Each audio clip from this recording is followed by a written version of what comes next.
What the heck?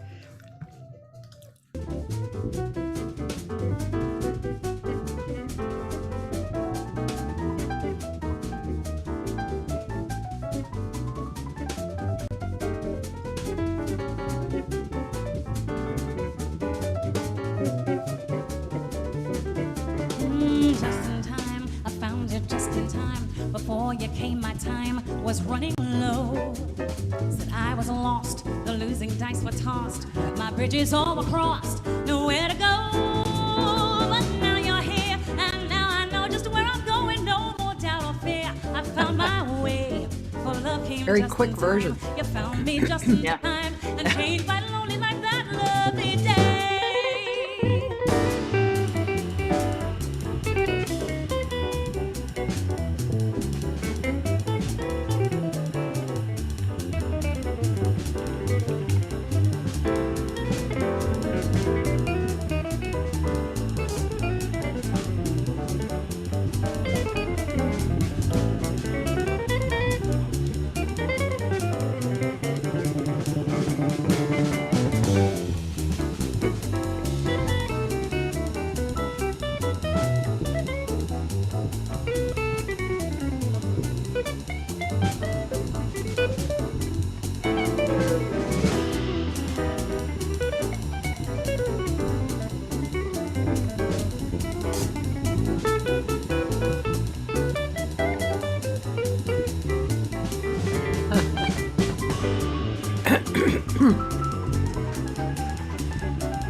Just in time, I found it just in time. Before you came, my time was running low. Said I was lost, the losing dice were tossed. My bridges all were crossed, nowhere to go. But now you're here, and now I know just where I'm going. No more doubt or fear, I found my way. For love came just in time, you found me just in time, and changed my lonely life that lovely day. Oh, you changed my life, you changed my life. You changed my life that lovely day.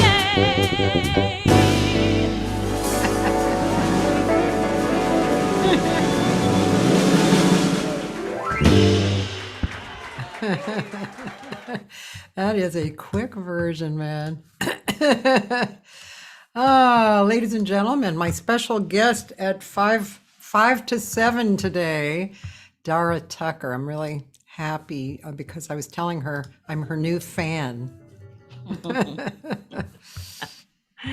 And also, I was mistaken. I actually thought she was from Chicago, but she's not. She is from, well, she's living in New York. Where are you from originally? Originally, I'm from Tulsa, Oklahoma. Yep. Yeah, Tulsa, Oklahoma. What's Tulsa, Oklahoma like? Tulsa. Oh, goodness. Now I wouldn't really know very well because I haven't really lived there in quite some time. Yeah. But Tulsa is, I always say it's the buckle of the Bible Belt. A lot of churches. And that was my world. So I don't know much about Tulsa beyond that. It's it's kind of a mid-sized town that, people are very friendly. Yeah. Just a lot of church. Yeah. Yeah. So when did you leave Tulsa? Right after college. Yeah, I attended a small liberal arts college there. I won't even say the name because that would send me into a whole diversion.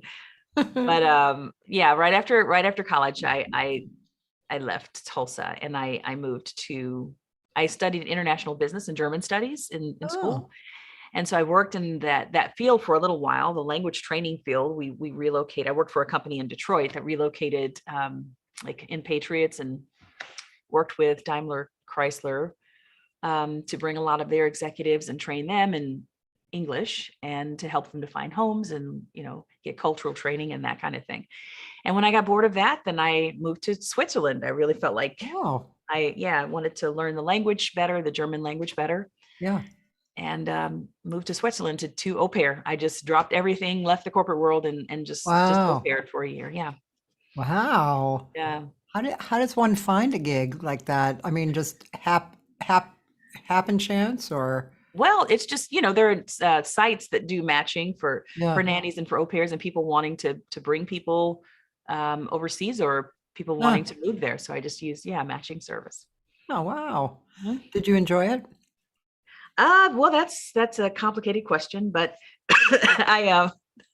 I got a lot out of it. I'll say that there was so much of it that was it was a rich experience. Yeah.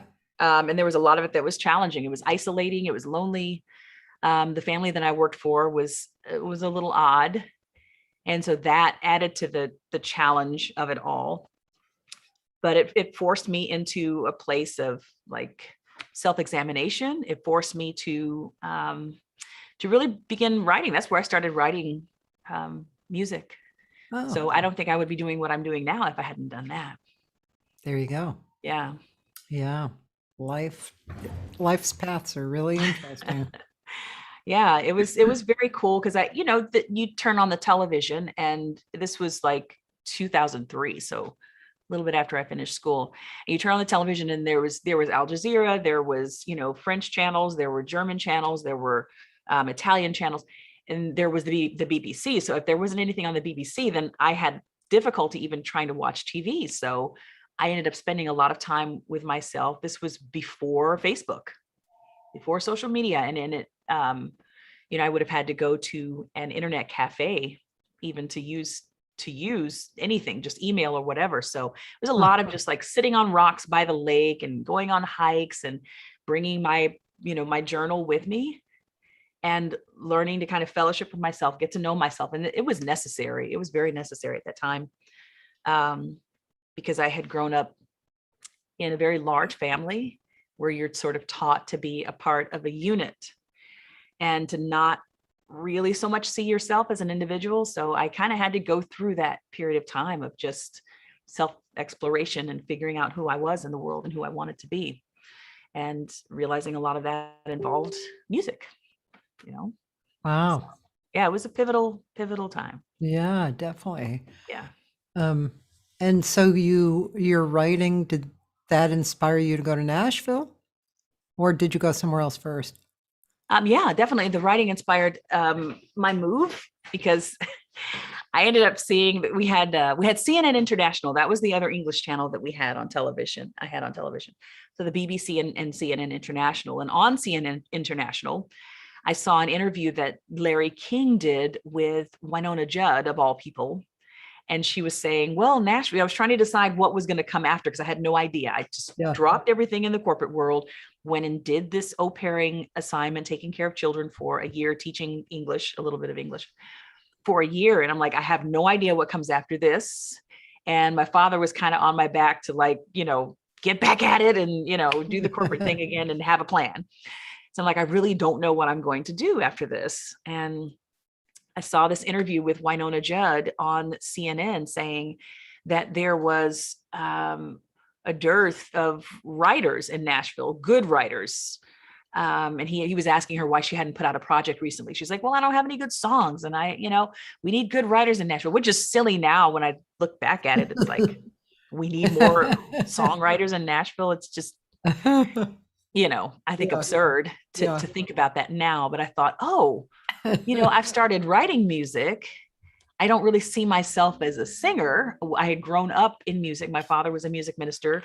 Mother was a singer, and we all sang together. Me and my brothers and sisters sang harmony together in church. Yeah. And that was just our, bread and butter. That was how I grew up. But I didn't ever see myself as a soloist. Yeah. I'm like, well, I can write. I don't know if I can perform. I'm maybe not that person, but I can write. And so maybe Nashville, Nashville's not too far from Tulsa. if there's an emergency of some kind, or I'm just feeling homesick or something, I can get home in a day. I can do a 10-hour drive and get home. So that was the extent of my reasoning behind moving to Nashville, just like get out of Tulsa, do not get stuck in Tulsa, and go to a musical town where maybe I can write, do a little performing, and it's not too far and it's not too big, and I can maybe do the New York, LA thing later. That was my logic. And so let's see. So what year was that? That was, when I moved to Nashville, it was 2004. And then you stayed there how long? Just all the way till now, right? Yeah, until last year. I stayed there from 2004, almost exactly 13 years or something like that, from January of 2004 to January of 2020. Wow. Yeah. So of course I have to ask, so what happened in Nashville? Did you like become a popular writer? Did you start singing more? What did you do? Did you do studio things? What happened? Well, I actually met the person that would become my husband the very month that I moved there. So January of 2004. Oh, wow. I met Greg Bryant, who's a bass player. He was a bass player in Nashville. Now he's here, of course, with me in the New York area. But I had told someone that I was looking to maybe like start singing some standards and that kind of thing. She's like, well, you need to meet this guy named Greg Bryant, because he knows everybody and he's in a band. And if you want to put a band together, then this is the guy that you need to meet. So she ended up introducing me to him just on some quirky happenstance. Lord knows what. It was one of those stories where if this hadn't gone this way, and if I had decided to go left instead of right, like literally, I ended up meeting him, very soon after I got to Nashville. Yeah. And so we ended up performing in, some kind of small combo contexts and doing like a supper club type stuff, small clubs and things like that. So he's responsible for really helping me to get this concept off of the ground very early on. The first few years, it was really just kind of whatever gigs I could find. It wasn't really a lot of paid work, but we worked on an album. That was a lot of what we did those first few years. And it took me probably 5 years to get to the point where I could release 4 or 5 years to release an album. But we finally did. And Greg had a lot to do with that process as well. Just keeping us on track for that. We'd get another little $500-600 and we'd get in the studio again and, lay something else down. And it just sort of went that way for years. So it was a slow process of getting off the ground, and I wasn't doing much. I was doing a lot of writing for myself. I was still writing voraciously, but was performing more and more standards and was not really doing the kind of Nashville co-writing thing. It just kind of is not in my nature. And I didn't understand what the whole world of co-writing in Nashville looked like. Yeah. And I really wasn't kind of willing to spend the time or the emotional capital to really invest in that world.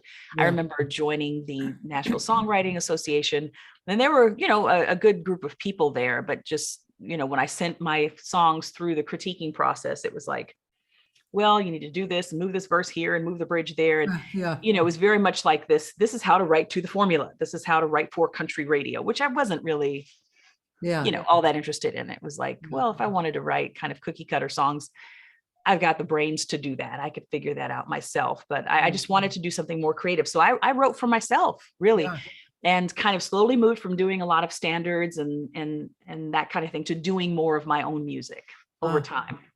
It's so interesting that, and also I wonder if you weren't living in Nashville, what might have happened as well with your road, because that kind of forced you into writing a lot for yourself, right? Yeah, absolutely. I think I would have, regardless of where I was, I would have been a writer, because that's just, I feel like that's what I am fundamentally, like beyond being a singer or anything. My father was one of those people that, before he passed, he had written probably 1,000 songs. He was more in the church, music context. But he was a songwriter. And so that's what I grew up watching and living with. My mother was just an incredible singer. And so kind of watching them do what they did, it was like I got kind of the behind the scenes of just the inner workings of like, what does it mean to be a a musician? What does it mean to really use your gift or your talent, in a way that allows you to work and to thrive, like in this functional way in the world? But I often ask that question of myself: what would have happened if I had ended up in New York or LA, which is really where I wanted to be, Yeah. Versus Nashville? And Nashville was, it was a challenge trying to make it as a jazz singer in that area, because it's not an area that's known for that. That's not what they do. Right. So kind of being a combination, like singer-songwriter and jazz singer, that's really what I do. But I'll tell you, the first co-write that I really ever did in Nashville, the first legit co-write, was with Keb Mo, the blues singer. I was just thinking of him because I was going to ask that next. Yeah. Right before I left. Yeah, that was like, and that album ended up winning a Grammy, shockingly. Was it on his album? Mm-hmm. His album. Wow. Yeah. He's come up several times recently because my girlfriend who moved to Nashville was on one of his records playing violin. So they got friendly. And then they moved to Nashville, and he lives in Nashville, of course. And then I have another woman who is a screen music writer, and she had him on her first record, which was a long time ago, and then recently she's hooked up with him again. They're writing together, or trying to write together. Mm-hmm. And I interviewed an old friend of mine, a drummer named Quentin Denard, veteran player, and he and Keb they worked together before, when Keb was Kevin Moore. And Quentin actually was the guy who said, because Kevin said, I want to be a blues singer. And he said, well, you can't be Kevin Moore. He said, you have to be like Keb Mo or something like that. Oh, wow. And they worked out the spelling and everything. Isn't that funny? That's pretty cool. Yeah, pretty funny. Yeah. So he's been coming up a lot in the last week. Yeah. He's that type of person. He's everywhere. He's such a great artist. It's just, I was able to see him like in a very close situation. Actually, the drummer I was speaking of had a very serious health problem. He was in the hospital, and we had a small fundraiser, in a church room, and Keb showed up and sang, and I was, wow. I was overcome. Yeah. Wow, he's really great. Wow, Yeah, he definitely has a presence about him, I would say. Yeah. Mm-hmm. That's cool. I'm gonna have to listen to what is the name of that song? It's called Oklahoma. And it's funny because I have an album called Oklahoma Rain and a couple of songs called Oklahoma Rain, but his album is called Oklahoma. And he said he was just, this little refrain came to him, Oklahoma, and he didn't know what to do with it. He didn't know why he was writing about Oklahoma. And we were just kind of sitting and talking, in that first meeting that we had. And I just happened to mention that I was from Tulsa. And we went on talking for a couple more minutes. And then he just suddenly jumped and went, wait a minute, I've been working on a song about Oklahoma. And I only have one word. I just have Oklahoma.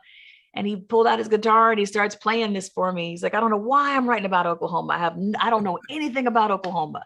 So this is what you're supposed to do. You're supposed to help me write this song about Oklahoma.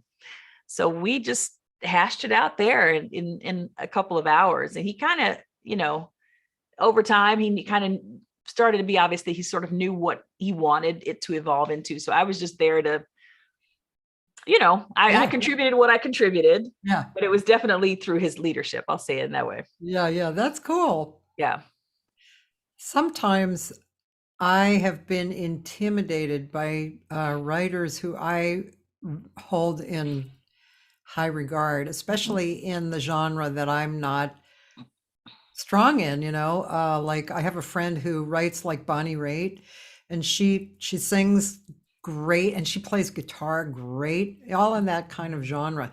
And sometimes, she'll say, hey, let's write. And I'm like, yeah, yeah, I don't know. Because my writing is, you know, and I think it sounds like you're a writer like this too. I write how I want to write, Mhm. and if my lyrics are a little esoteric, and I like them, that's what they're going to be, Yeah. and the music. I mean, I write different styles, whatever's coming out, but yeah. So I always tell people when they say, "Do you write lyrics?" Yes, Mhm. I do, but I'm a little,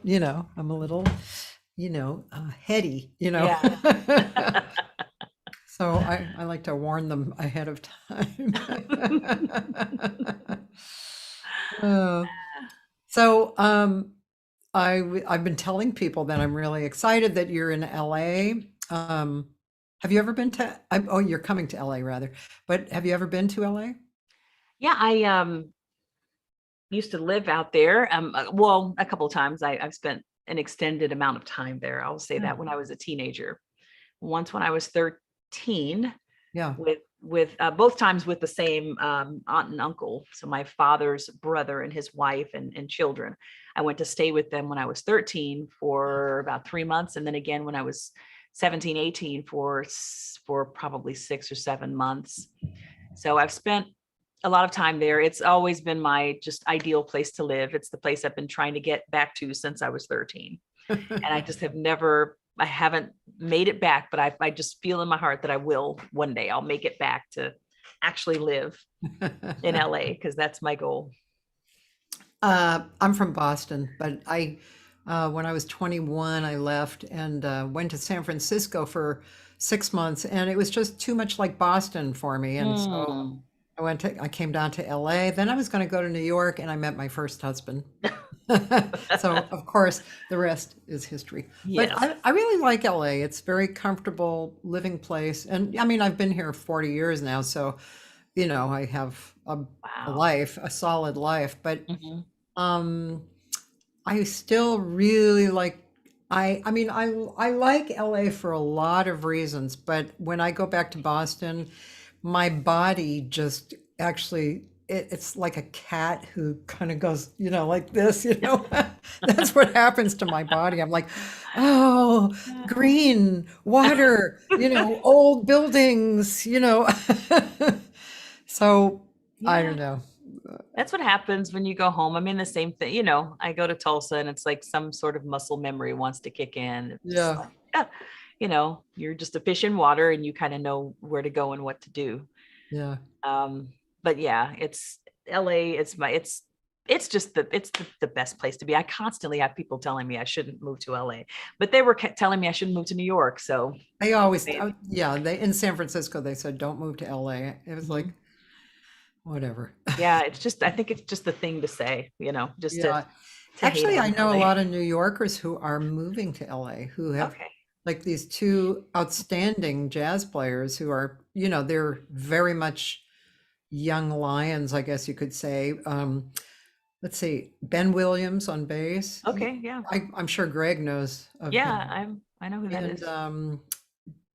Justin, wait, Jason, wait, the drummer. Wow. Oh gosh, I was remembering his Davis, Justin Davis, Jason Davis. Is Dan, if you're here, tell me who I'm thinking of. Anyway, wow, those two guys, wow, really, they could have easily stayed in New York and, Yeah. continued on. But I think a lot of people are just, tired of trying to survive in New York. Yeah. And so, Yeah. It can be a bit of a slog, I yeah. think. Yeah. But but you're gonna, I mean, you're probably gonna enjoy New York for a long time, you know. Yeah. Greg's a DJ here at WBGO. Oh, So oh, yeah, that's kind of what oh, planted us here. I And see. yeah, that's my husband. He's had a long history of doing DJ work and he playing Oh, music as well. He's my bass player. yeah. Um, Is he but a DJ more of jazz stuff or Mhm. what? Yeah, Yeah, jazz it's WBGO is the main is the jazz jazz station here. station. Yeah. Yeah, out of Newark. So yeah, that's what brought us here. We've been trying to get to New York for years. but finally that opportunity opening up kind of made sense for us. So yeah, that's how we ended up here. So, but if it weren't for that, if we were here just trying to do music and just survive in that way, there would be no way at this point to be able to Yeah. sustain that. Yeah. Yeah. It's kind Unless we were teaching or something, which neither of us are really teachers. Yeah. God, I've had so many conversations about that. Yeah, I can't, I'm not even going to try and think. I have so many conversations about that kind of stuff, Yeah. art, teaching, Mhm. purpose, just all kinds of stuff. Today, Right. actually, at my normal time, I had a poet on, but he's an old friend of mine, and I think of him as like a jazz poet because he's always been involved with music. When he was in college, he met and befriended the Doors. Oh, They wow. weren't the Doors yet, it was like Ray Manzarek and Jim Morrison. Mhm. And they all started playing together. And Michael, my guest, he was always a spoken word guy. So they just developed this, a relationship, and his rhythm and dynamics are really jazz-like, it feels like improvisational. He doesn't improvise with poetry, but the way he speaks it is very improvisational, and very rhythmic. It's really nice. Mhm. He's good. Yeah. But we were talking about, as the day went on, we were talking about purpose and creativity, and he's teaching, and he's really loving it. And he's older. I don't know how old he is. He's probably, I don't know, late 70s, maybe something like that. Yeah. Mhm. But yeah, so many conversations, and it's the time, it's, as a matter of fact, I really wanted to get into some of this kind of conversation with you because what I read, this is another reason why my heart was warmed to you. Because of what you were saying on your site and what you were saying about your recordings and, social consciousness and a lot of love and flowing out to people and helping people change and heal and be uplifted, Mhm. that's a Yeah. big part of you, isn't it? Yeah, definitely. I mean, I come from, as I said, I come from a church background, and not just a church background, but my grandmother, whose name was Grace Tucker, was kind of a mother to the city in Tulsa. She Oh. ran a homeless ministry, and just everything that she did and everything that she was founded on compassion, was founded on love. Her slogan was "Everybody is somebody." Mm. And so, she taught that philosophy to her children, and that was passed down to us. And we were just, we had to help out in the shelter, and we had to go down and sing. I said, my brothers and sisters and I grew up singing, and a lot of the singing we did was at her church / homeless shelter. I mean, she had a homeless shelter in her church for many years, and was constantly doing battle with the city about her right to sort of do these two things in this space legally, as far as zoning laws were concerned. But she just was one of those people that would just, she just was going to figure it out, whatever her goal was in terms of like doing service. She just was going to figure out how to get it done. Yeah. And so that's what I grew up with. So it's beyond just church, being in the church. It really was very much a service-minded upbringing.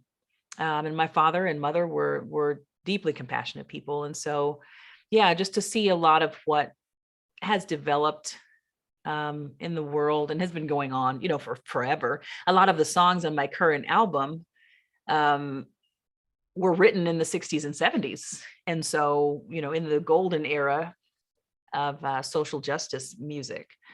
So these certainly are not new issues that we're dealing with, but just the modern iteration of all of this it's put a fire in my belly to be more outspoken than I have ever been. I have a TikTok account, which I didn't know anything about before last year. I didn't didn't know anything about how to work, how to get on there, or where I belonged, or where I fit, or how I could make that app work for me. But I've developed a bit of a following over there. It's like I'm up to, I think, over 350,000 people because I do following.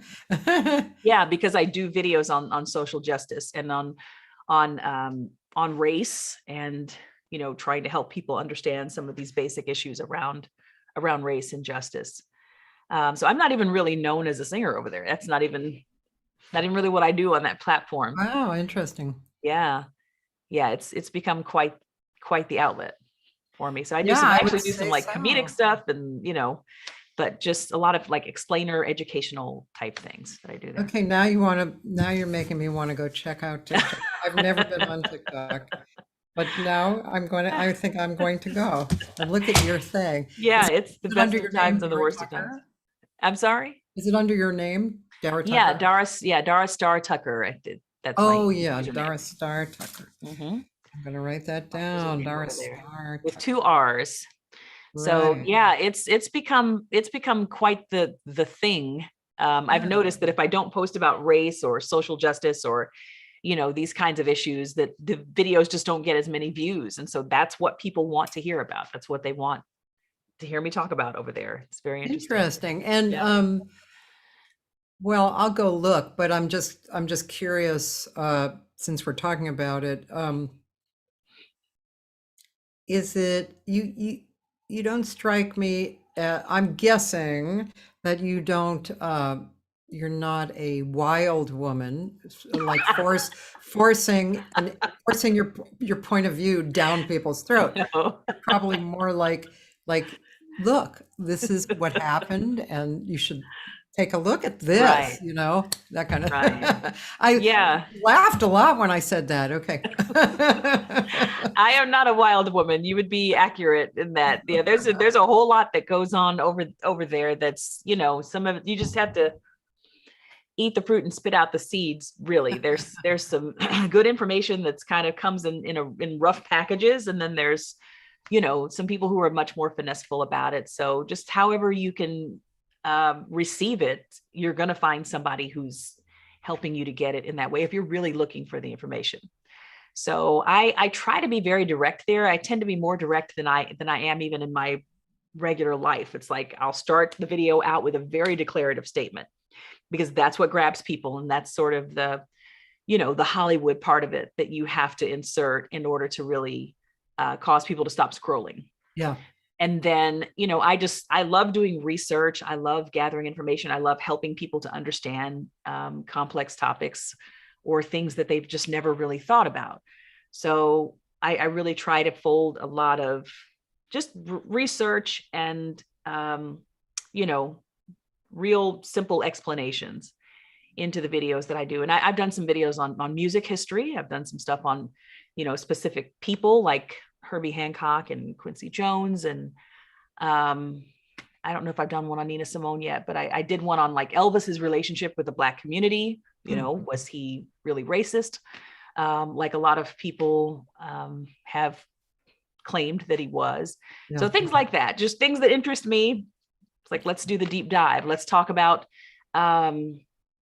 let's talk about logos, Aunt Jemima and Uncle Ben's. And then let's talk about some logos that are more positive, like, the Stubbs barbecue sauce guy, and like, what's the history there, and that kind of thing. Just little things that work well with these like 1 to 3 minute snippets, because that's as long as you can talk, Huh.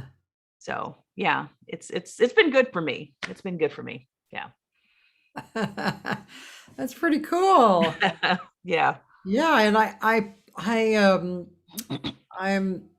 I'm kind of envious because, oh gosh, I'm not sure if this is a conversation for the show, but let me see if I can kind of make it a little whittled down. So, I mean, I have always been very transparent, and always, in my life forever, ever.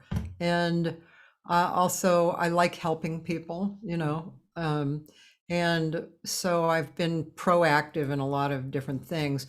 And I have my opinions, but the last few years, with politics and health, you know, I had put out some of my opinions and got very attacked for it. And I found that I wasn't as tough as I thought I was. I had a little bit thinner skin than I thought, you know.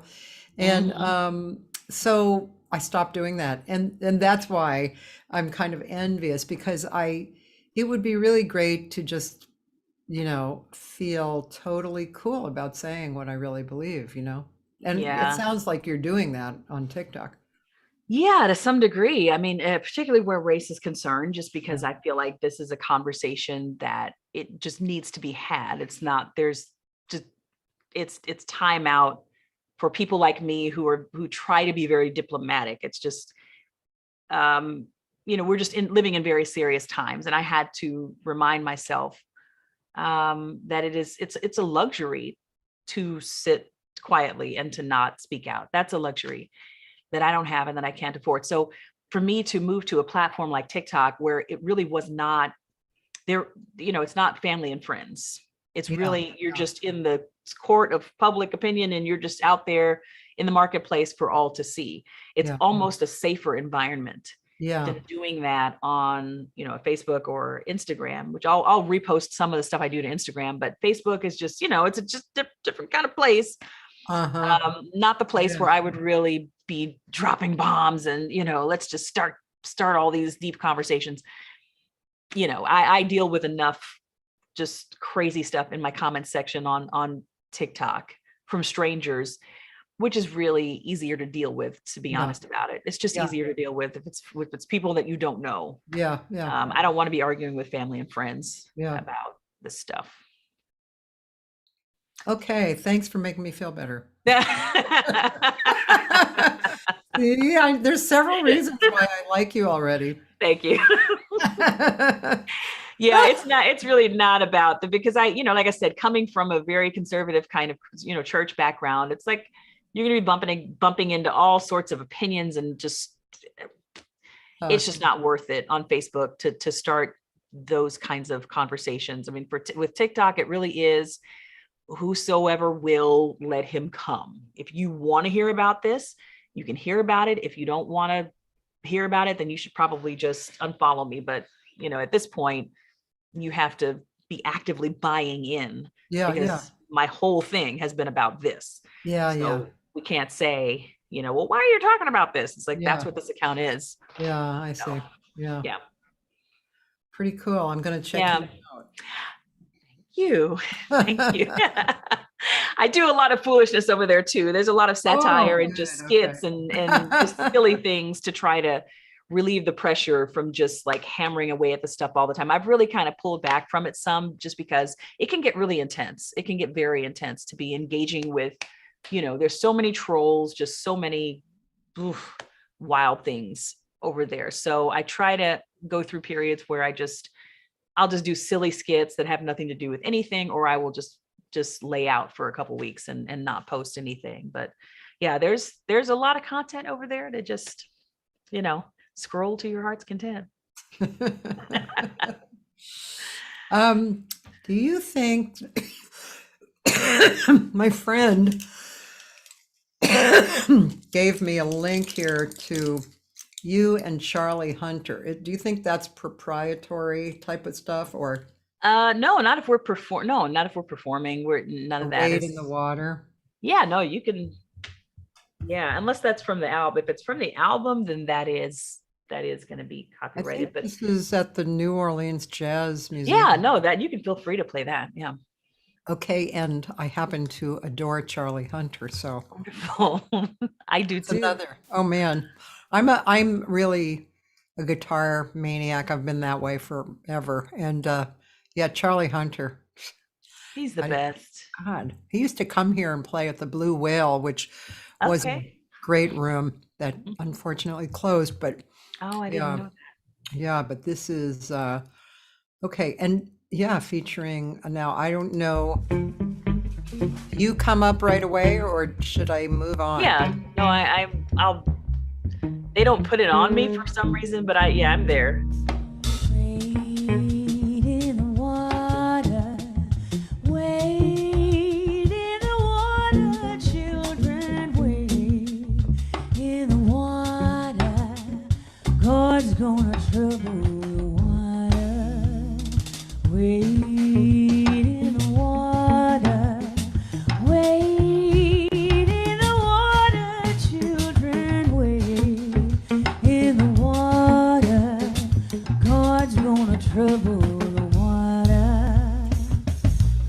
that young girl dressed in red? God's gonna trouble the water. Must be the children that Moses led. God's gonna trouble the water. Wade in the water. Wade in the water, children. Wade in the water. God's gonna trouble the water.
Such a great sound. Amazing. This guy has a lot of interesting drum set. Yeah, that's Keita Ogawa. He has a little orchestra, 3 little pigs on the fiddle. Oh, I see. Sometimes. Yeah. Orchestra.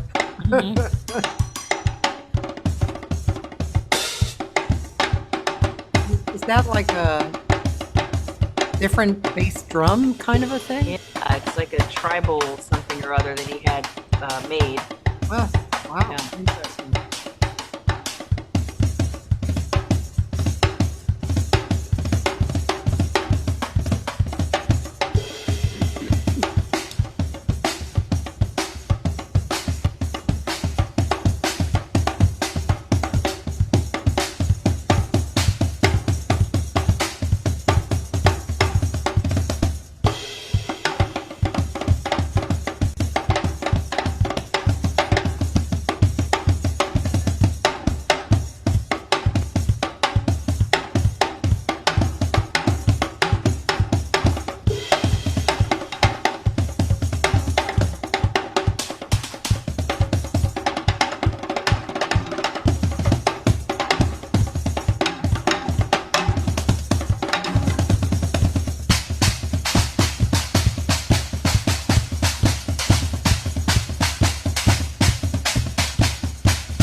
Wow, he's good.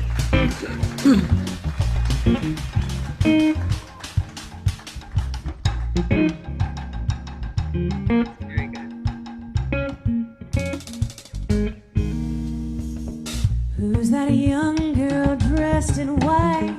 God's gonna trouble the water. Must be the children of the Israelites. God's gonna trouble the water. Wade in the water. Wade in the water, children. Wade in the water. So God's gonna trouble the water. Wade in the water. Wade in the water, children. Wade in the water. So God's gonna trouble the water.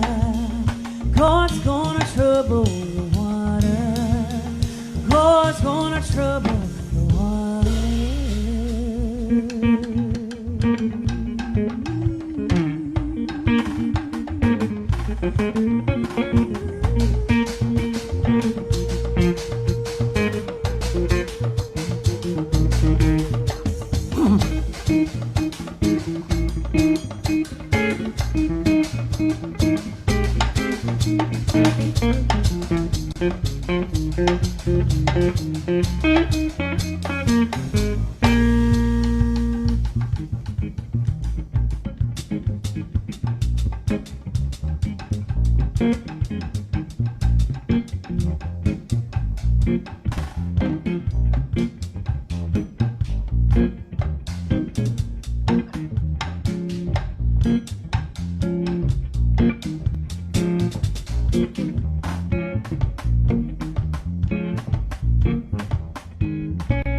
And so the was there a bass player there? No, Charlie plays both guitar and bass Yeah, on the same okay. instrument. Yeah. Yeah. Yeah. I was thinking trio, maybe, whatever. Yeah. Yeah. I saw him with a drummer whose name I can't remember. It was a long time ago, but they did a lot of work together. They recorded several records together. Mhm. Yeah. I also have your all music discography and credits. Okay. My friend Dan, who's coming with me Friday night, he does this for me. It's cool. Your credits. Whoops. What happened there? Skip. Okay. Oh, like it has Oklahoma. And the Sun Season. No, these are yours. Sun Season, Soul Said Yes, All Right Now, Secret of Life. I love you doing that. Oklahoma Rain, Dreams of Waking, Music for a Better World, and Do We Sleep? Yeah. That's all from the current album. Yeah. I wrote one song, and that's Do We Sleep on the current album. Most of my albums contain my own songs, but for this one we did the protest era, just because that's what we were wanting to address, just a lot of the social, unrest that's going on in the world. So that was kind of what this album was about. Yeah, I can relate to that. You know why? Hold on one second. Be right back. Because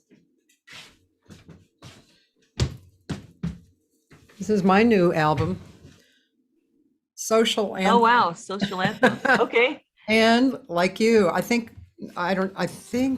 remember if we did anything similar. I did For What It's Worth. And So It Goes, Down to Earth, Get Together, and Can't Find My Way Home, and Save the Children. I love Marvin Gaye. You did a Marvin Gaye tune, right? Yeah, I did What's Going On. I have my album sitting right here. Yeah, I did What's Going On. What the World Needs Now is Love. We did Love's in Need of Love Today. You've Got a Friend, Secret of Life, You Haven't Done Nothing. That's Stevie Wonder. Someday We'll All Be Free, Donny Hathaway. Oh, yeah. Bridge Over Troubled Water. I'm surprised I didn't listen yet to Someday We'll All Be Free. I'm going to listen to that. I wish I could play that, but I know they'll take me down. So, I'll just listen afterwards. But yeah, that's probably one of my all-time favorite songs ever. Yeah, it's incredible. It's just one of those. What can you even say about it? It's yeah. This is volume 1 that I did, and I also recorded volume 2, but I have to finish it, do some fine tuning. But I did Make Me Want to Holler from that record. Okay. Yeah, I'm gonna have to check your album out. I mean, that's kind of interesting that you've done a social justice kind I of album think as well. What I've noticed is that there are certain time periods that artists kind of all go towards the same things. Like I remember there was a period of time when like all the instrumental people were doing Monk. It was like a few years there. And right now I see a lot of people reaching back.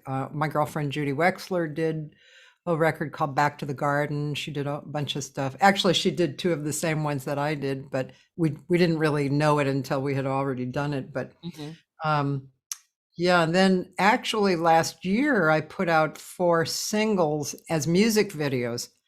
And that was fun to do. So making the videos was satisfying. And I did Make Me Want to Holler and Get Together and Sermonette, which was from an earlier record. Do you know that song, Sermonette? No, I don't. It's written by Cannonball Adderley or Nat Adderley, Nat, I think, and with lyrics by John Hendricks. I heard me a sermonette. It's kind of gospel jazz. Okay. It's a great song. That was from another record of mine. And and then I did a Billy Joel song that I did on this record called And So It Goes, which is I love that song. Yeah. Yeah, it's just really beautiful. And as a matter of fact, when you hear it, you'll hear well, you won't hear Paul Jost sing really, because what happened was he's just such a full kind of artist. He's not ego driven. And so I sent him the song. It was arranged and recorded, and I sang it, and then I sent it to him to sing on it, and he sent it back to me with him talking the song, talking his part, and he has this kind of a raspy voice, and I was totally floored by his contribution, you know. So that was really nice. And then Save the Children was great because we did. I invited a friend of mine who lives here, who's a great singer. Mon David is his name, and yeah, while I was kind of going over it, I just realized I need Mon on this song because he's also a very passionate singer, and so I had him on there too. But yeah, that music, it's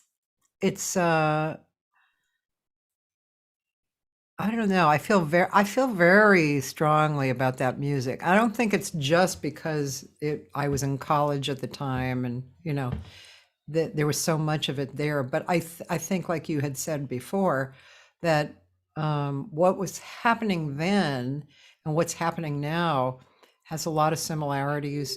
Yeah. You know, and it's like, you know, history repeats itself, and hopefully we're a little more aware now. That's what it is. It's not that we're necessarily that much better, but we're definitely more aware, you know, partly because of social media, you know, the internet. And as we know, this period of time is a spiritual period of time, as before it was more I forget what the word for it was, not industrial, but it was about, you know, all the technology coming together, right?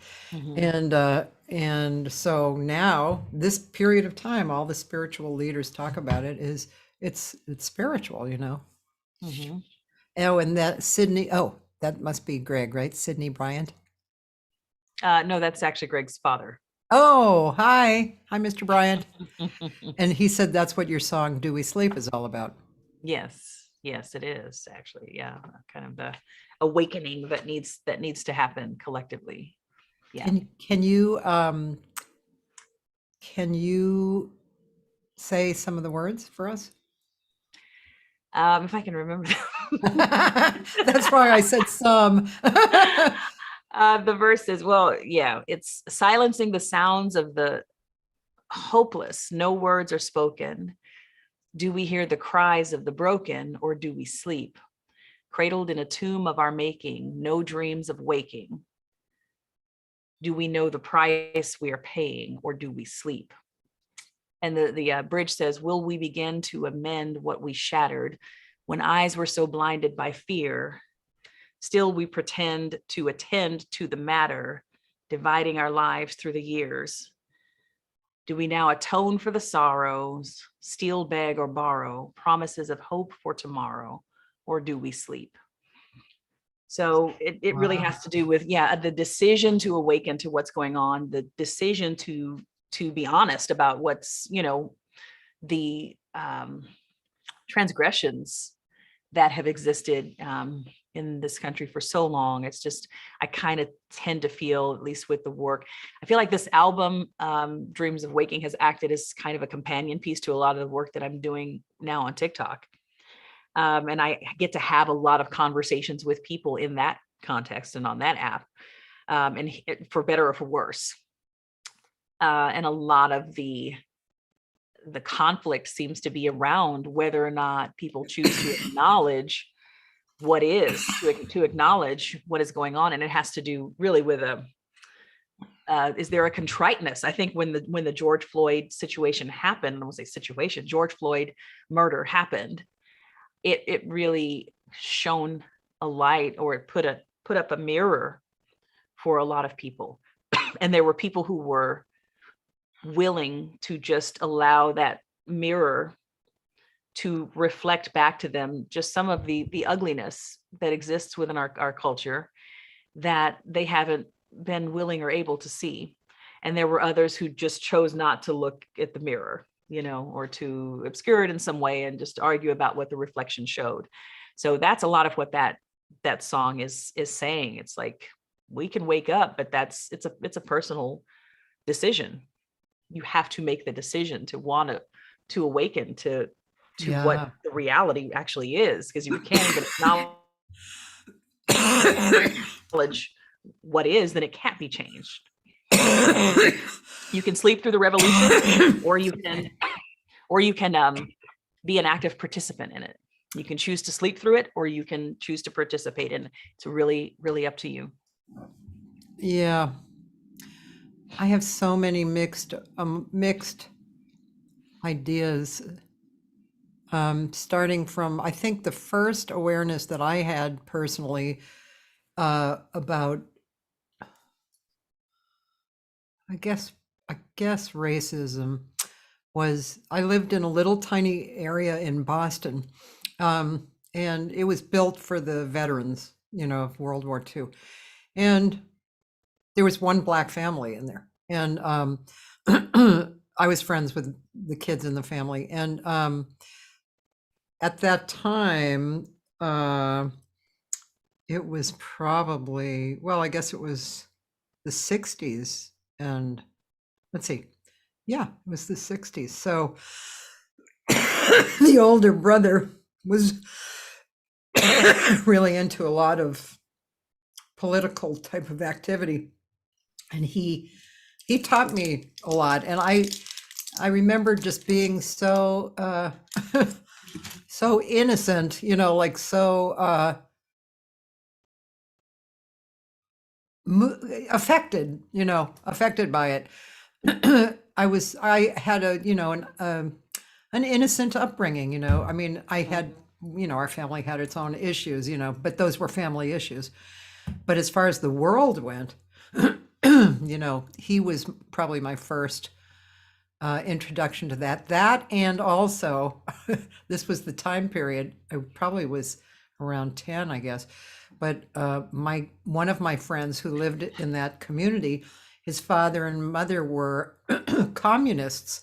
And you can imagine, in the 60s, what that was like, so that was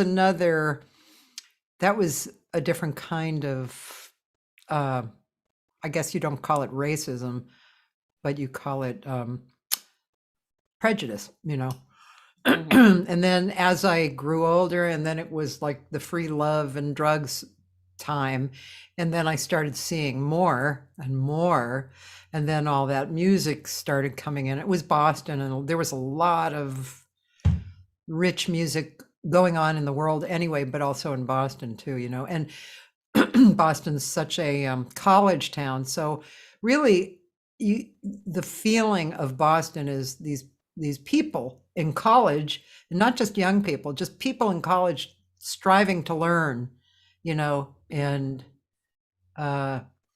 passionate about learning and looking and researching. So there was a lot of that going on. But then as I grew older, I think because I was a jazz singer, my world of humans that I connected with was quite broad, right? All different kinds of people, which I just took, I kind of took for granted, but also I just took them as my community, really loved them. And, there were so many steps along the way.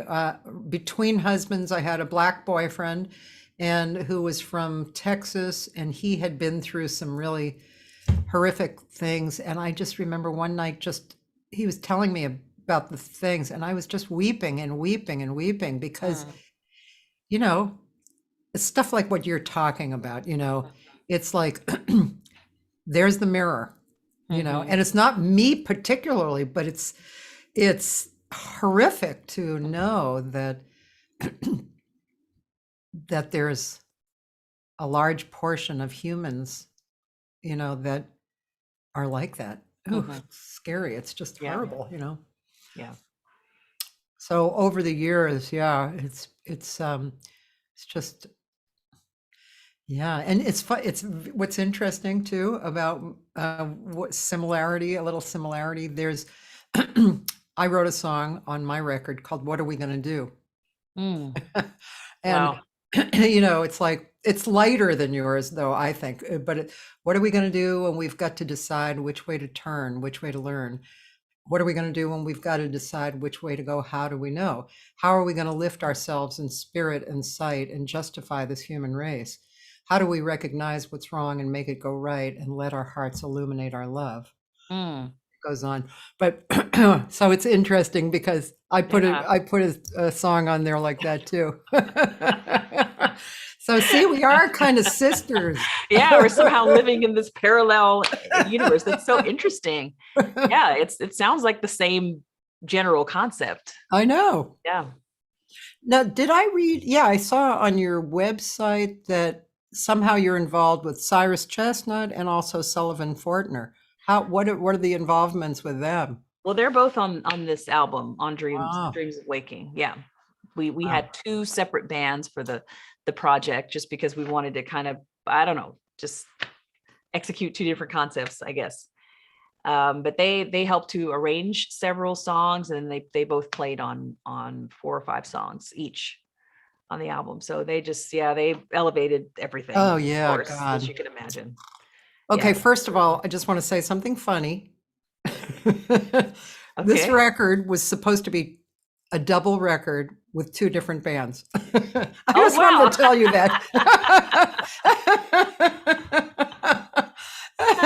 Okay, I just wanted to tell you that. Pretty Okay. cool. No, it's really interesting. But I saw actually Dan and I, the guy who's coming Friday, we saw last week. Last week? I think it was last week. Everything's blending in. Yeah. Sullivan and Cecile McLaurin Salvant. Wow. Oh my And we goodness. saw them at the Ford Theater, which is this outdoor theater, which is really nice. And we were quite close. And I mean, those 2 guys are from, it was like heaven reached down and went, come on, you 2 get together. Yeah. Yeah. They're pretty magical together and separately, but they're pretty magical. I mean, it's incredible. Really Yeah. incredible. It is. She's just, I don't know. I don't even know what to say about her. Yeah. But the 2 of them together Mhm. are amazing. I mean, the fact that their repertoire is so innately the same, is crazy. And they're both so brilliant. And yeah, it's just wow. It was wonderful, wonderful concert that we Yeah. really loved it. And I did, through my friend Dan, find a live version of Someday We'll All Be Free. Oh, really? Of me singing Someday We'll All Be Free? Yes. Interesting. Let's see what this is. And let's see if this It is might be accurate. something old because I don't remember No. anything going up recently. Yes, it is 2013. Oh, wow. Do you, Where was this? shall we watch it or? I'm sure. I'm curious to know what it's. This is Oklahoma Jazz Hall of Fame, probably. Oh, okay. Yeah.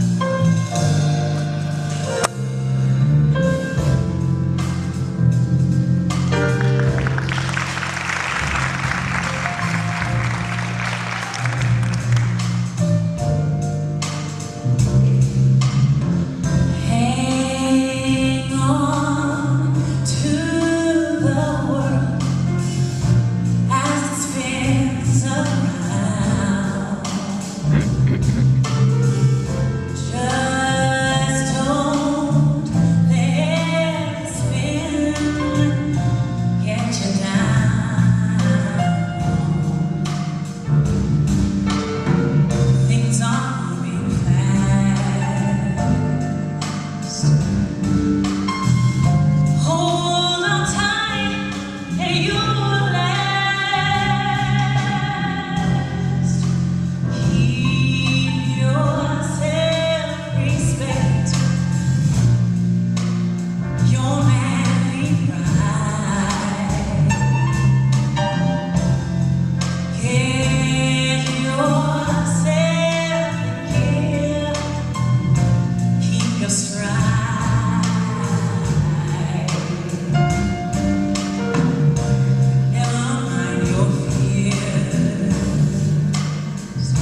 move ahead a little bit. Sorry. I don't mean to disrespect the musicians.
Ah, that was great. Great song, huh? I totally didn't remember I was even doing that song that long ago, because I guess we did it a couple of times, and I haven't done it until last year. Yeah. Yeah, it's kind of funny, huh? Yeah. Funny, huh? Oh, interesting. Well, you know, what I want to show a little bit of is this is now, as far as a jazz singer, as far as listening to a jazz singer, did you listen to Dinah Washington? Yeah, I love Dinah Washington. I do. And the reason I ask you is because when I heard The Nearness of You, which I'm going to play, in some of your notes, I heard a Dinah Washington tone. It's really beautiful. Thank you. Thank you. Yeah, she's definitely someone that I hugely admire. I usually hear people say Nancy, but to say Dinah is very insightful, because Dinah was a huge influence on Nancy. So Oh yeah, of course. yeah. So Yeah. I love them both. Yeah. But the Dinah thing, yeah, absolutely. I love her. I adore Yeah. Dinah. Well, this one, I mean, this is the one I showed this week on somebody's show. And I just thought, oh, wow. If she's singing like this in 2013, she must be like really, you know. It's Johnny O'Neill on piano. Yeah, he's wonderful. The pale moon that excites me, that thrills and delights me. Sorry about the picture in your face. I can't change it.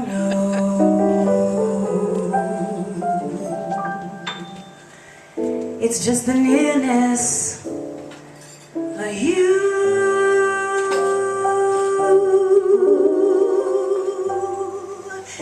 It isn't your sweet conversation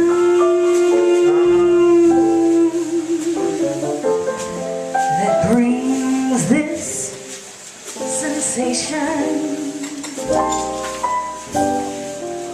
Oh no,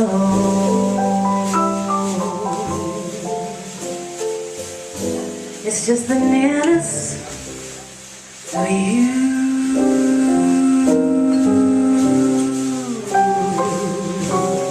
And when I'm in your arms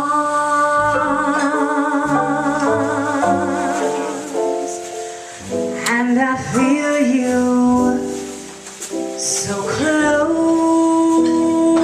to me,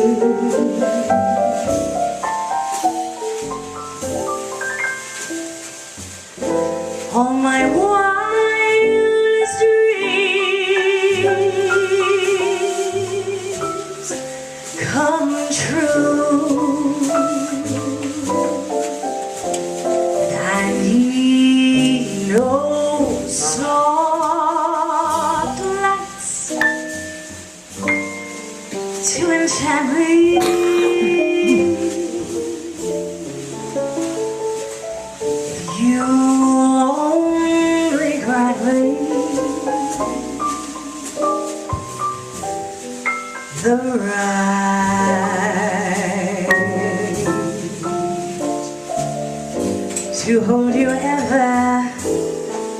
so tired into feeling the night,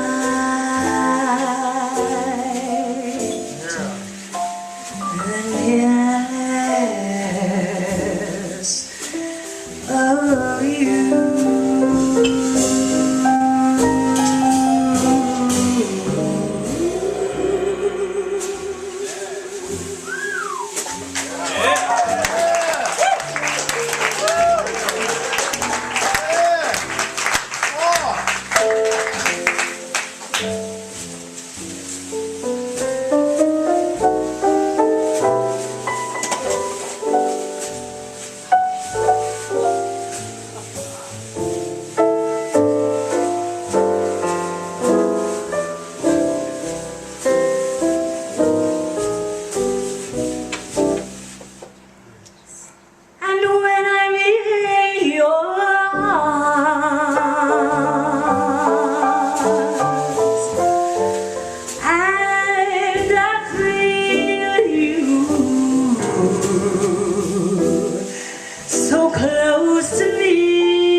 Wow. That was great. Well, thank you. Just great. Thank you. And I love his playing. Yeah, Johnny O'Neill is pretty special. He's you know, he's part of that kind of old school era, you know. I can't even Beautiful. recite all of his you know, his entire biography, but he's just, I think he might have been one of the, well, let me not say, I don't want to speak out of turn. I was going to say, I thought he might have been one of the jazz messengers, but that might not be accurate. But anyway, he's like you have a little part, you have a part of the old school, you know, that you can just, yeah, he's a very sophisticated player too. yeah. It's Yeah, really it feels like something out of beautiful. the 50s or 60s. Yeah. Just Really, transported. really special. Yeah. And where was that? That was at Smoke, a club called Smoke here in New York, in Harlem. Okay. Mhm. So he lives in is he still around? Yeah, he still lives in New York. Yeah, it's actually doing Wow. fairly well. He was actually a little bit not. He was a little ill at that time, Oh, but his health has improved a lot. So he looks great. He actually looks totally different. He was very skinny in that footage, but now, as I understand, he's like put on a lot of weight and he's looking really good. oh, good. Yeah. Yeah, I'm going to look him up because Mhm. I'm interested. I think he's a really beautiful player. Yeah, he is. He really is. He's been through just a whole lot of ups and downs. His biography is just, it's fascinating. Johnny O'Neill, right? Mhm. Yeah. Neil is Neil. I think so. Yeah. Yeah.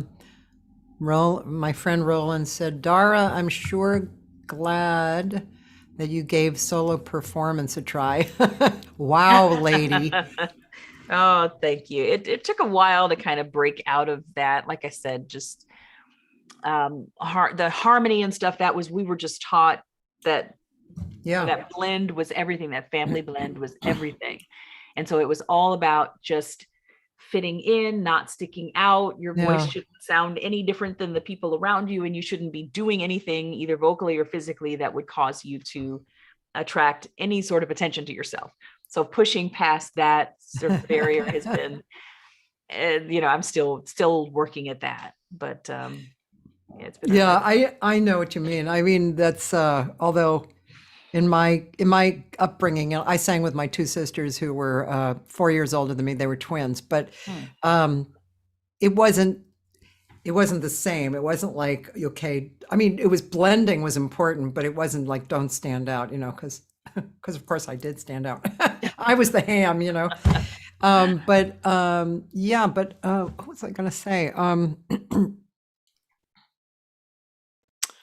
I think I was thinking of some other people.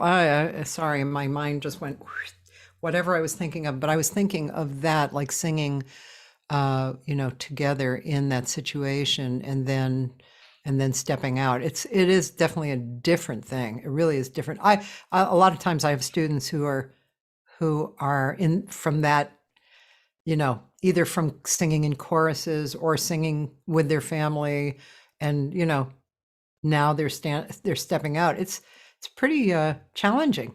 Yeah, it can be. And it's, psychologically, it's like, you're not supposed to be looking at me. You're not, for the first several years, it really was just like, is this right? Am I doing this right? I don't even want to touch the microphone. I don't want to, draw too much attention to myself. It was, for the first several years, it was quite the battle with myself. But I think I feel like I've mostly come out of that, and to the point where you'll hear on Friday night, I talk too much, and I'm just, I try to be as comfortable as possible on stage now. Roland, I hope you're coming Friday night. So a Friday night, are you going to do material both like standards and from your record, or what are you going to do? Yeah, I always try to mix it up. I really prefer to do my own music. I prefer, whenever possible, usually to do my own songs, but I do try to throw in the choice, like standard, like something like Nearness of You. I haven't done Nearness of You in forever, so it's interesting to look back on that when I was doing it regularly. But I'll throw in something from Nancy Wilson's songbook. Usually I'll do something of hers, or Johnny Hartman, something or other. And then several songs from the current album, of course, I'll do, which is mostly that period of the 60s and 70s. And the rest of it will be my music. Yeah. And you'll probably hear a couple of gospel songs here and there, because it's kind of an icebreaker for me, just something that helps me to get loose and get in the right headspace, to do what I'm doing. Right. That's really cool. Yeah. That just reminds me of why can't I remember her name? Oh man, this is such a drag. This is the second time I've talked about this woman in the last few weeks. Dan totally knows her, because he really, I think he turned me on to her. You know her. She's a Black singer. She's incredibly elegant and simple. She always wears Liz Wright, thank you. See, what did you say about her? About what the woman looks like? Yeah. What were you saying about her? First of all, I don't think I heard the first part of it. Oh no, I didn't even get going. You didn't say anything. Okay. I was complaining that I was forgetting about her.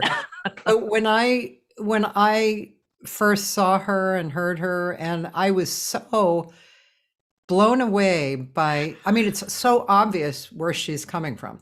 She's coming from God. Yes. She's so elegant and so Yes. beautiful. Mm-hmm. And her voice is, Mhm. Yeah. I That's how I feel about her. She's probably at the top of my list for singers that I absolutely love and adore. yeah, That are living. I mean, living singers, yeah, like her yeah, and like Gregory Porter. yeah, They feel like they come from the same space to me, yeah, which is where I come from, which is church and like just the grounding in that spiritual thing. I identify with that so much. I mean, from just anything Liz Wright sings, I'm just, my mouth is agape. I've gone to hear her multiple times in concert. She's yeah. just, yeah, she's incredible. She's incredible. Yep. I heard her in New York. I guess however long ago I was there, 2 years ago, before the pandemic, and she had an interesting band. She had a great B3 player.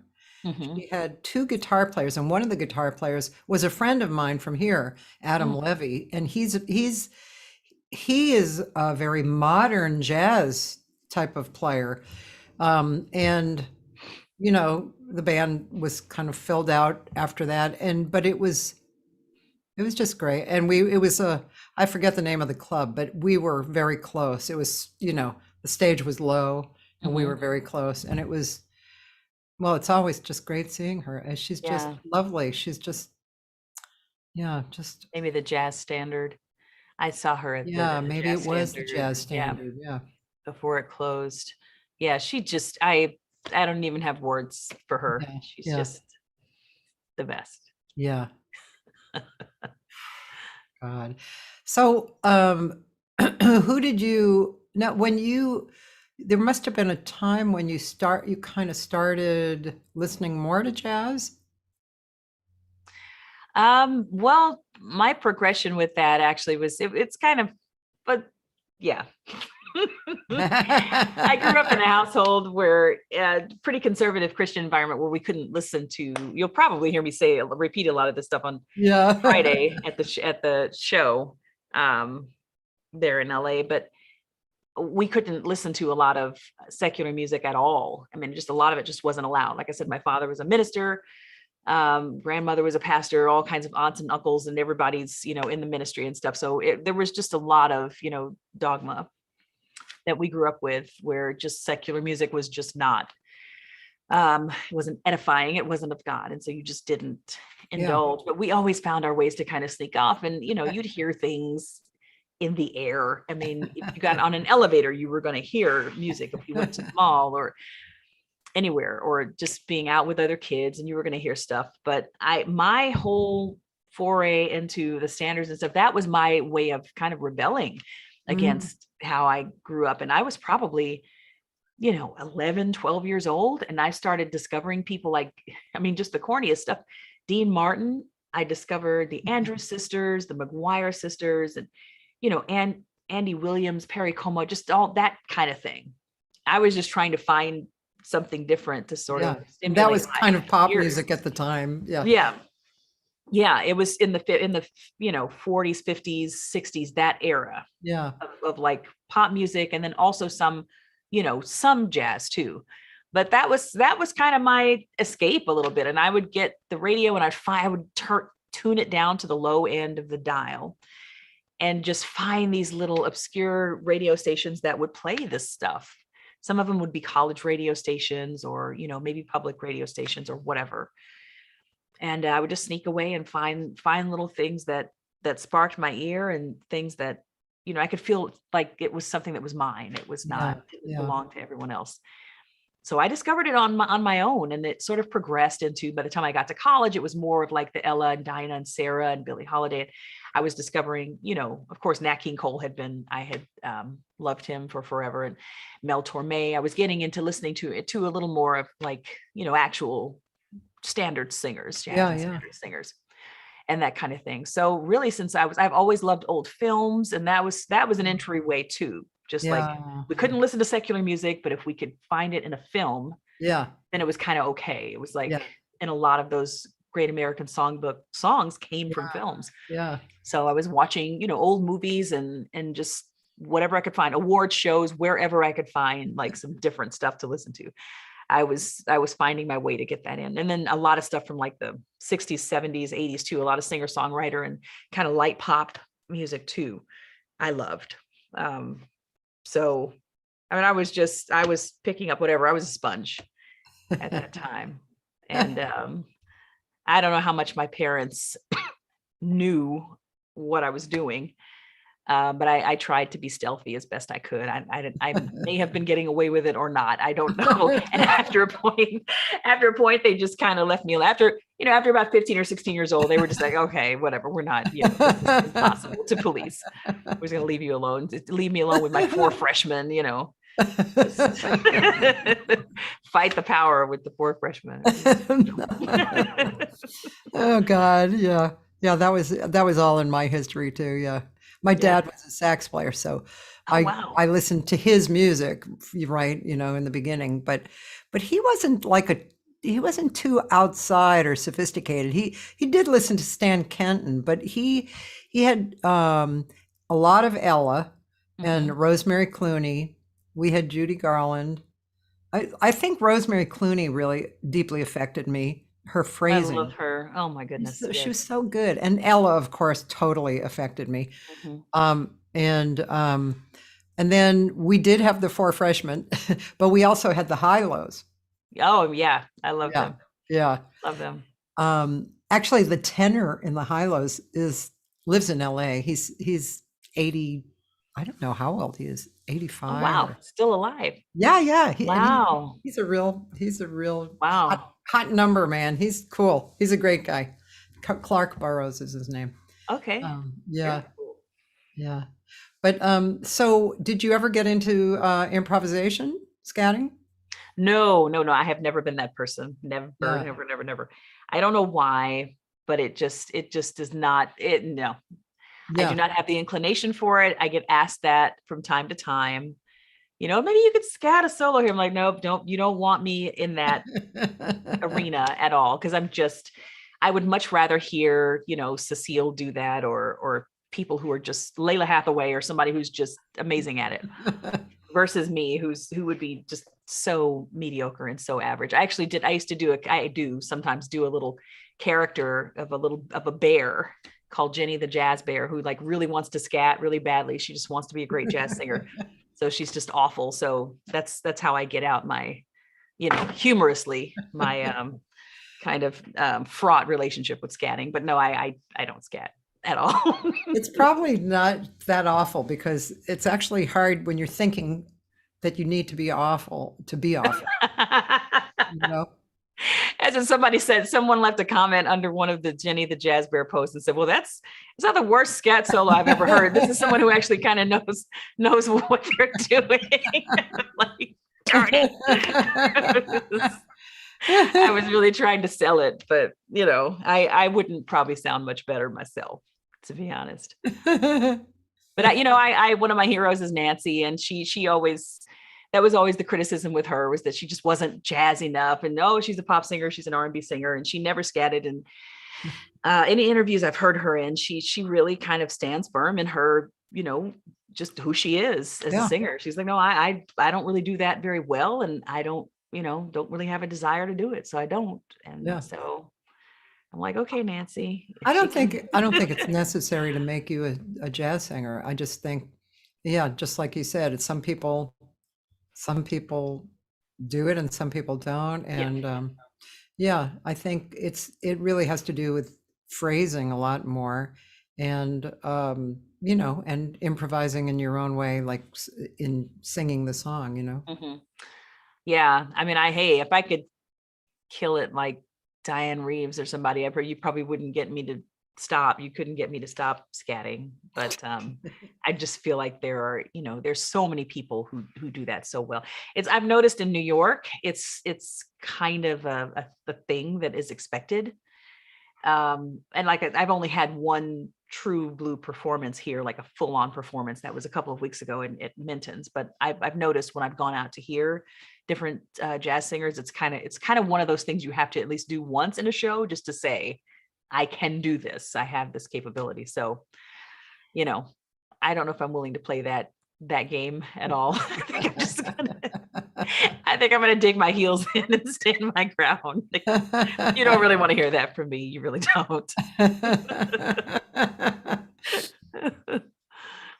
Dan has given me A Father's Love.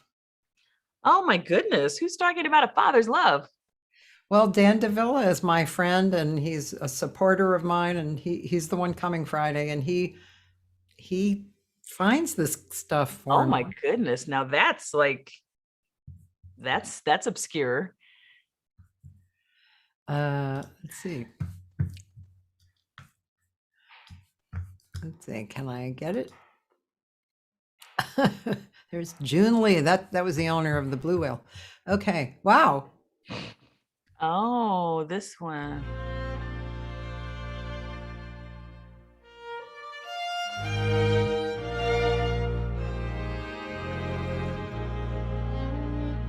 And this was a song I wrote for my brother-in-law who grew up without a dad, but he's been a great dad to my nieces and nephews. This was written for him. A father's hands will shelter you.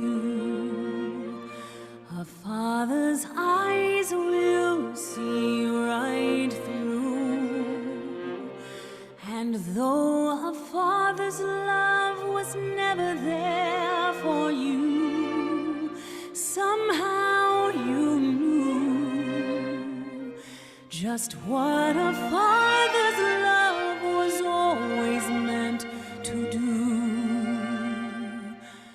A father's heart will lead the way. A father knows just what to say. And though you never felt his love from day to day, you chose to stay and give the kind of love that never fades away. Guided by his love, you give the kind of love that seems to come so naturally. And I can see you're guided by his grace.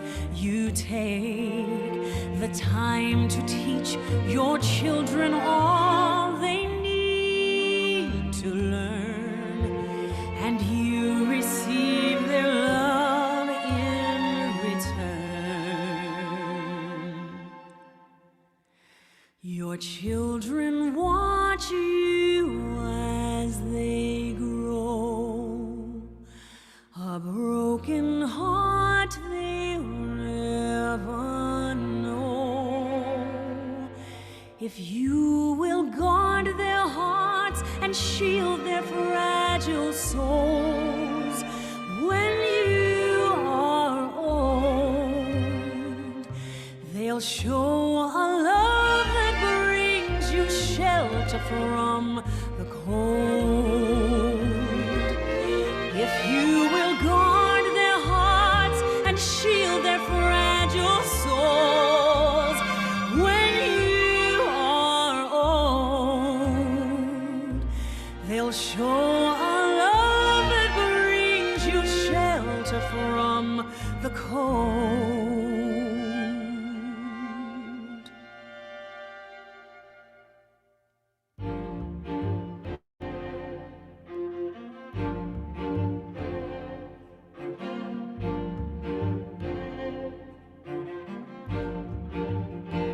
A father's hands will shelter you.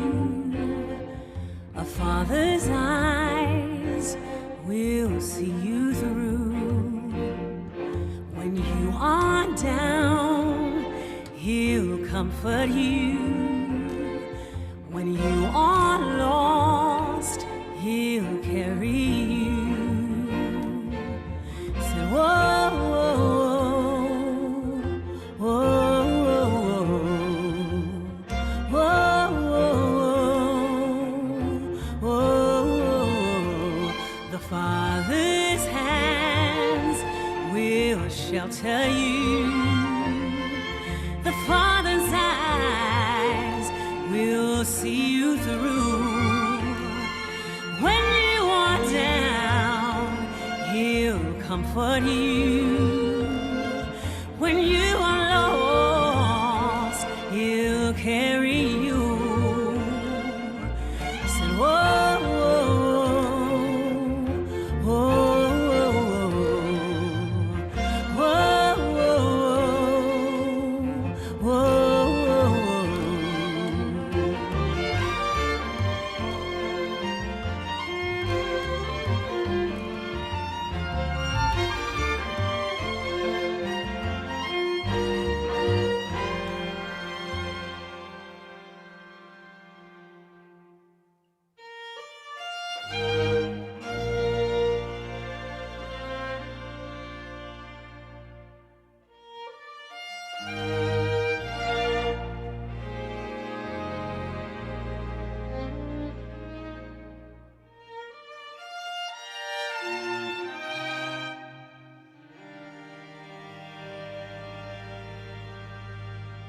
Oh man, beautiful.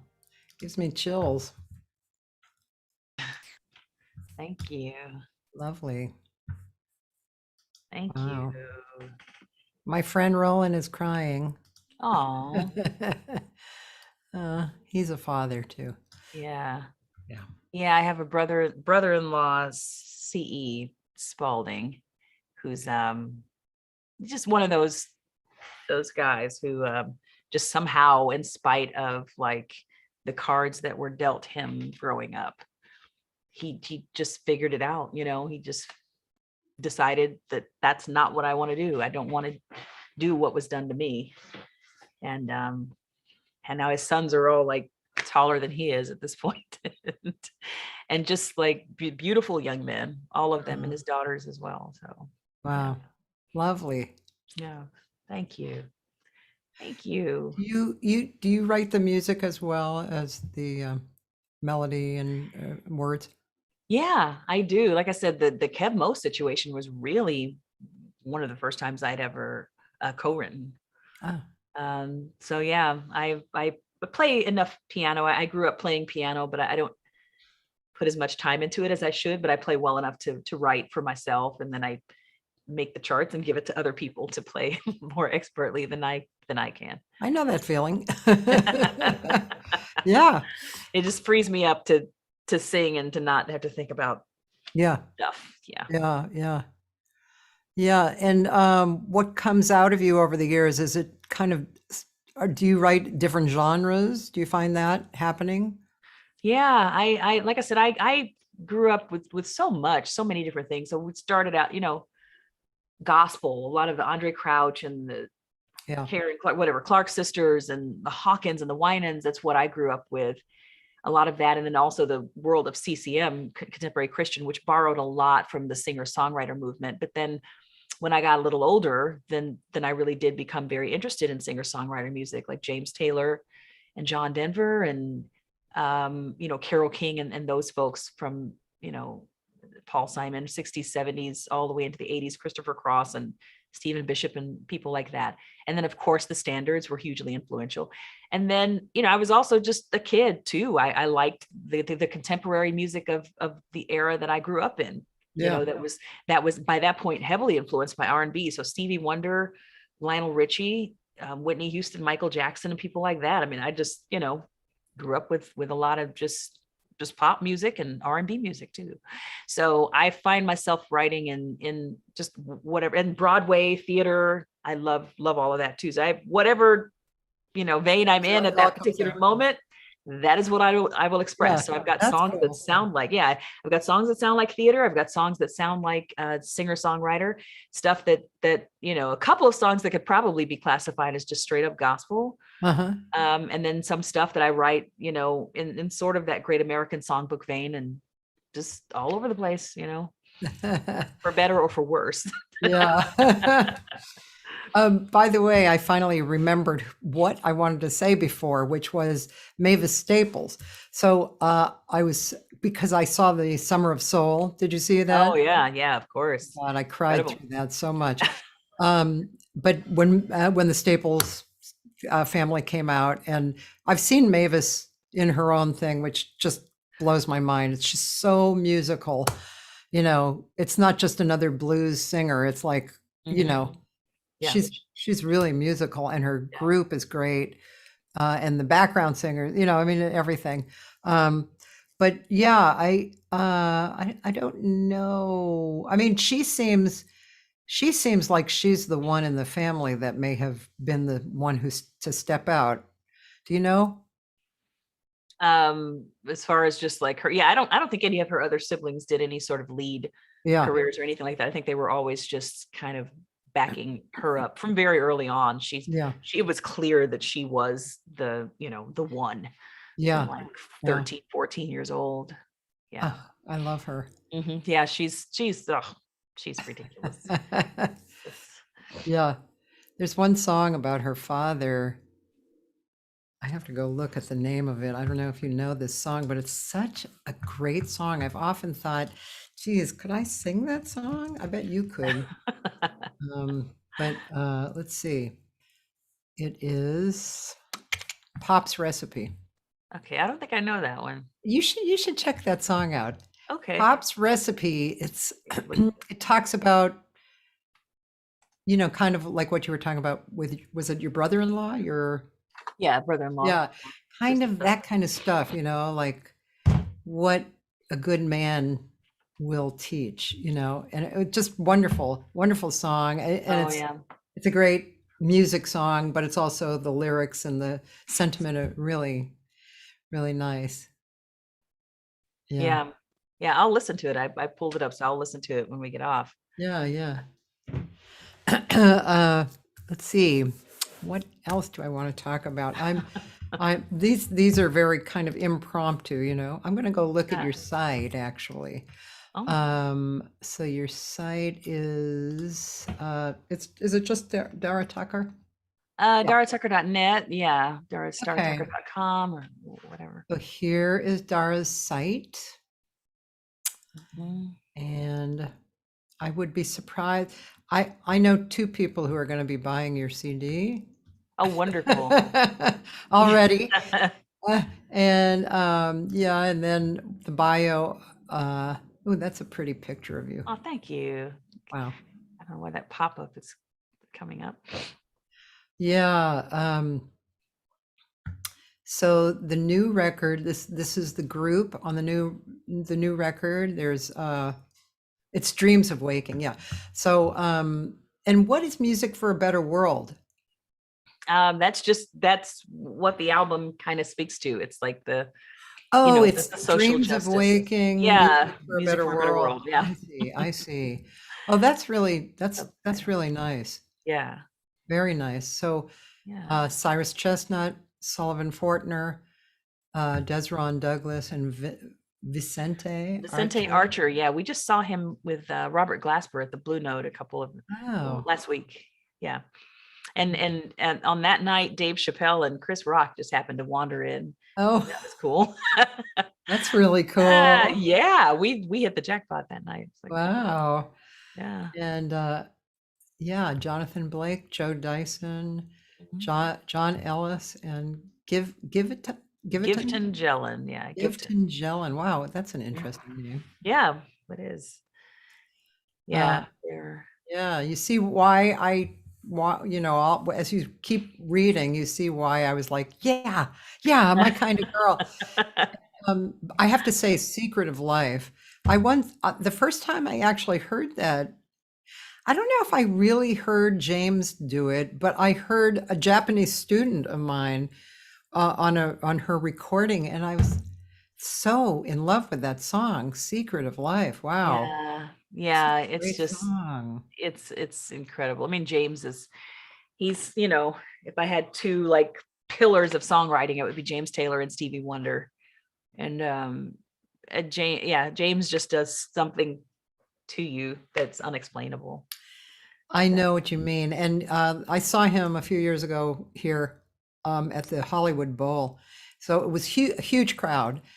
And it was such a great show. It was not, like an old, kind of an old show that you didn't care about. It was really fresh. He had a jazz band. Yeah. They had videos.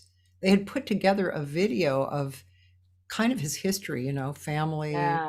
and it was really beautiful. And he was so gracious. I'm not surprised, but he was so gracious when everybody in the audience started singing his songs with him. And he still was flexible, you know, in his phrasing. It was so beautiful. And he was actually meaningful to me too when I was in college, because I had had a breakdown when I was 17, and he had a breakdown around that same time. Yeah. So he was kind of like my hero, you know. Mhm. And the Yeah. music, of course, was so, it touches the soul, you know. It It's really so does. beautiful. Yeah, it's just it's a perfect example of like what comes from the heart goes to the heart. Somehow you just feel it, you know. It's incredible. Yeah, Yeah. have you heard his he did like a special audiobook for Audible, which really just highlighted, because I'm saying this because you said that kind of early period in his career was something you focused on, but it goes through just that early upbringing and just his early career before he really made it, and then that's where the book ends. So if you Oh, happen to, I'm you gonna know, look for that. So use, yeah, I mean, is it just is it I think called? it's called Break Shot. I think that's what it's called, Break Shot or something like that. But yeah, it's I think it's exclusively on Audible. I don't think he ever actually put out a physical Wow, copy of it at all. that's cool. Yeah. I saw his brother recently, who's, you know, definitely has the family genes. um, Yeah. Livingston Taylor. Livingston. Yeah. Yeah, he was pretty enjoyable. Okay. So then you have all your press links, your Yeah. shop, your discography, photos, your online store, videos, and Dara's Huffington Post. What's when logo. I was writing for the Huffington Post, I got a few articles published on the Huffington Post a few years ago. Wow, I said that really wrong. I said post. Anyway, and Naris? Yeah, that's our, you know, when you submit something for the Grammys, then Yeah. they ask you to create some sort of a landing page where people can go and actually just see your work because you're in Oh, the painting stage.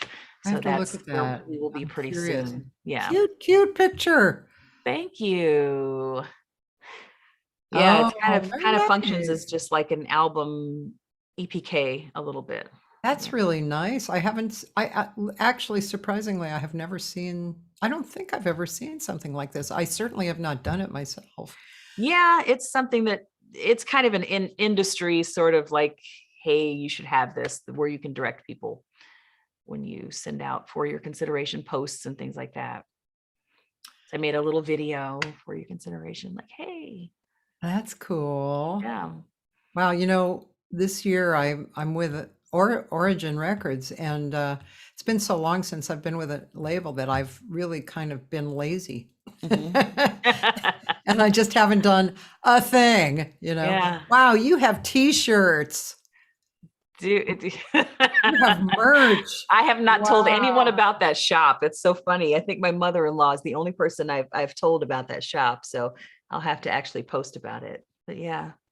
And that's the Jenny the Jazz Bear character I was talking about. She got a little bit of shine a while back. Oh, that is so cute. Yeah. Oh, wow, you're Yeah. really like yeah.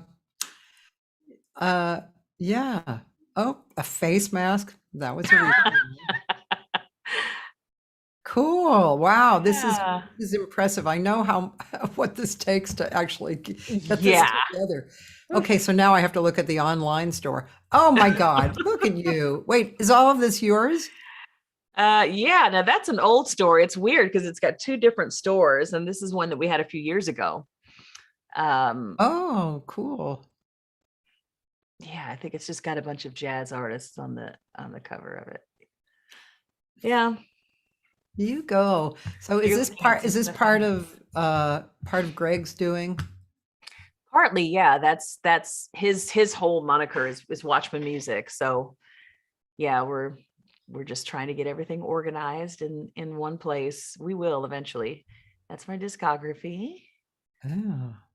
Wow. Seven that's Colors. amazing. The Seven Colors is the one with Charlie Hunter. He's on that. He Oh, produced that project. really? Yeah. Cool. Wow. Is this like a Wonder Woman thing? Kind of, yeah. That's what people say. I didn't mean for it to be, but that's kind of, yeah, where people land. And there's It was more of just Oklahoma. like a tribal look, but I guess it ended up looking more like Wonder Woman. Yeah, it's great though. And oh, beautiful. Yeah.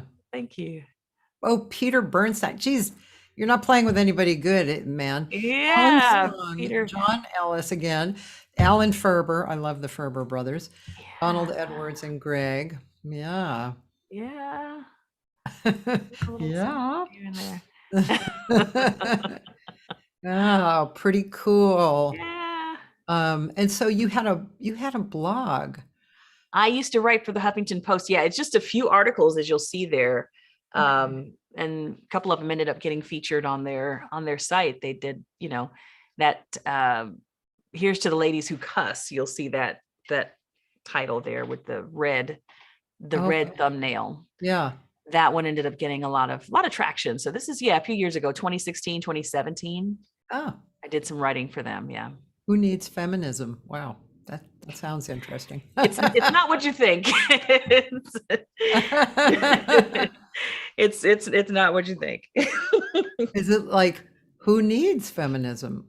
Yeah, it was like, well, I grew up, the whole gist of the article is like, well, I grew up in a very conservative kind of church background, and it was derided. Feminism was like, no, this is not something that we line up with or agree with, and we should, oppose this. Yeah. And, me kind of having to come into my own and understand the place that, it should hold in all of our lives. So yeah, the titles are meant to be just a little bit provocative. So. Cool. Wow. You're a smarty pants. Do you ever What does that mean? That means you're smart. You're a smart. Oh, you mean sincerely? Okay. Oh yeah, I'm sorry. I do mean that sincerely, actually. Sorry. Okay. Usually used to hearing it like, yeah, I know. I'm sorry about that. No, I actually meant that sincerely. Okay. Oh my God. But I was wondering if you ever missed the business track, because you were in it for a minute, right? Yeah.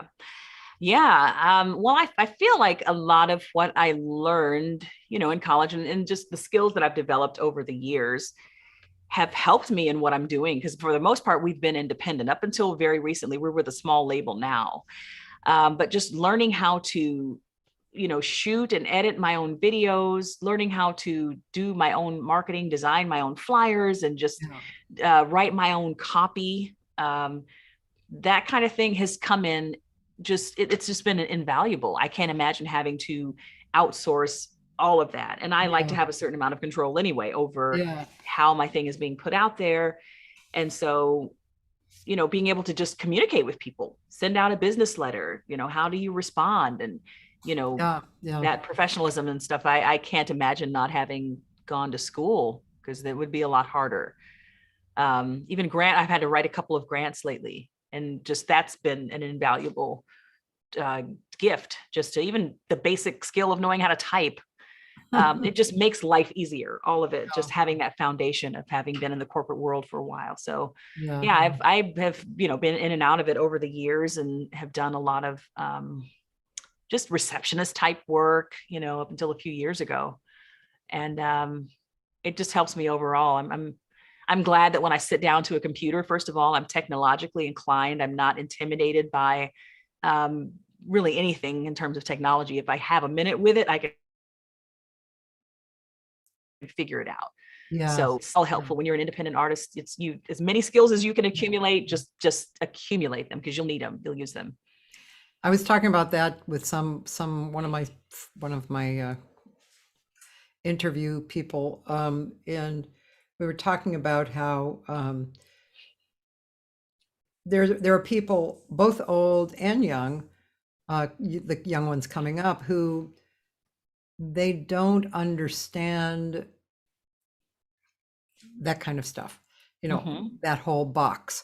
you know, and some justify it, you know, like I don't need it, or and some just say I just can't do it, which you know is a real comment.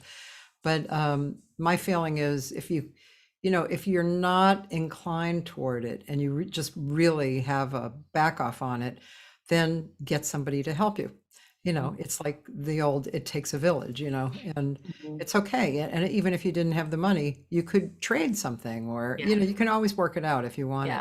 But it's important to have it inclusive in your life. Yeah. I think. Yeah, absolutely. It's definitely been, it's been an asset. I'm not, you know, I don't regret anything that I learned in school or any skills outside of the music industry that I've developed. And a lot of them, like I said, I've worked temp, you know, off and on for years. And I don't know where I would be if I didn't have skills outside of music. How would I have even made a living? So it's definitely about diversification for me. Yeah. Well, believe it or not, it's been 2 hours. Wow. Goes by fast, doesn't it? Yeah, it does. So really I'm really excited to see you Friday night. I'm looking forward to meeting you. Well, we've met, but seeing you. I know. and like I said, one of my friends, Roland Askerins, who will probably be there, he already downloaded your album from iTunes. Oh, wonderful. Thank you, Roland. And he said he's coming, so he'll come. Tell him to invite people. We're trying to fill up the room. We want to be able to come back to LA. Like I said, that's it's my number one destination to live and to work and to be. So I would love the opportunity to come back. Yeah. So as many people as you can invite, just anyone you think might enjoy it. We would really appreciate help with getting the word out. Yeah. Yeah. Okay. Bye, Greg, if you're listening. Thank you so much. I appreciate it. This has been a lot of fun for me. Yeah, I'm really glad to meet you. And I'll try and think of some people in New York that I think, you know, you can hook up with just for fun, or for a girlfriend, or, you know, anything, you know. Okay. Yeah, please do. Yeah. Please do. All right. So, all right, ladies and gentlemen, that's it. And, you know, Thursday through Sunday, I post from my archives. It'll be Scott Robinson, multi-woodwindist, tomorrow, and Friday will be Carol Robbins, jazz harpist, who will be with Billy Childs this Thursday at the Fort. Saturday, a great singer named Georgia Mancio, who wrote lyrics to Alan Broadbent's music, and they recorded together. Very nice. Wow. And Sunday, a dancer and singer who loves Brazilian, who lives here, Carol Baki-Rita. And and then, you can go on my website and find out who else is coming. So thanks again. Really appreciate it. And check out Dara. Thank you, Cathy. You're welcome, Dara. All right. Bye. Bye-bye. See you Friday.